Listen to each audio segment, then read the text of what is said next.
লখিমপুৰ জিলাৰ নাৰায়ণপুৰত বিকশিত ভাৰত সংকল্প যাত্ৰাৰ বিশেষ সভা। বুধবাৰে বিহপুৰীয়া সমষ্টিৰ অন্তৰ্গত ভোলাবৰী গাঁও পঞ্চায়তৰ অধীনত এখন বিশেষ সভা অনুষ্ঠিত হয়। প্ৰধানমন্ত্ৰী নৰেন্দ্ৰ মোদীৰ বিকশিত ভাৰত সংকল্প যাত্ৰাৰ অধীনত এই সভাখন অনুষ্ঠিত হয়। উক্ত সভাখনত উপস্থিত থাকে বিহপুৰীয়া সমষ্টিৰ বিধায়ক ডক্টৰ অমিয় কুমাৰ ভূঞাৰ লগতে বিভিন্ন বিভাগৰ বিষয়া কৰ্মচাৰীসকল।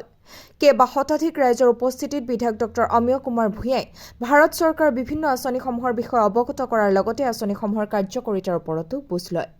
নিউজ ডেস্ক ৰিপৰ্ট, ৰাইজৰ বাৰ্তা।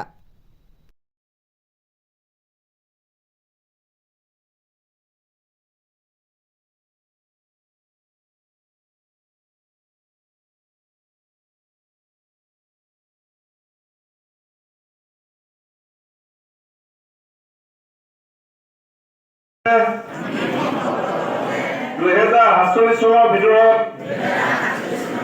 ভাৰতবৰ্ষক এখন আত্মনিৰ্ভৰ আৰু বিকশিত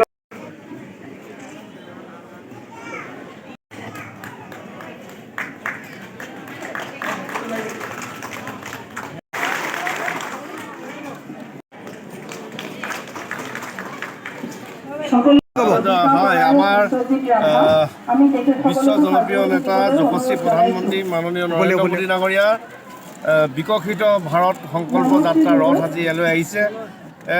যে আমি ভাৰত চৰকাৰে যিখিনি আঁচনি ৰূপায়ণ কৰি থকা হৈছে, কোনোবা এখন আঁচনি আমাৰ জনপ্ৰতিনিধিসকলে বা বিষয়া কৰ্মচাৰীসকলে তেওঁলোকৰ কাষলৈ আহিব পৰা নাই, তেওঁ যাতে বঞ্চিত নহয় তাৰ বাবে এই বিকশিত ৰথ।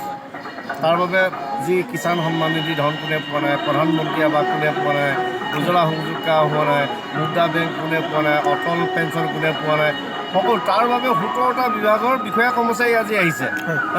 আৰু ৰাইজৰ যিটো অংশগ্ৰহণ, ৰাইজৰ মাননীয় প্ৰধানমন্ত্ৰীৰ প্ৰতি যি আস্থা আৰু বিশ্বাস, চৰকাৰখনৰ যি আস্থা আৰু বিশ্বাস তাকে আজি প্ৰতিফলন কৰিছে। আৰু মই ইয়াত আহি নিশ্চিত কৰিব দিছোঁ সকলো বিভাগক যাতে ভোলাবৰী এগৰাকী নাগৰিকো যাতে বঞ্চিত নহয়, বঞ্চিত নহয়। গতিকে আমি আশাবাদী মাননীয় নৰেন্দ্ৰ মোদী ডাঙৰীয়াৰ নেতৃত্বত এখন বিকশিত ভাৰতৰ অংশীদাৰ হ'বলৈ পায়। তাৰ বাবে তেখেতলৈ বহুত বহুত ধন্যবাদ।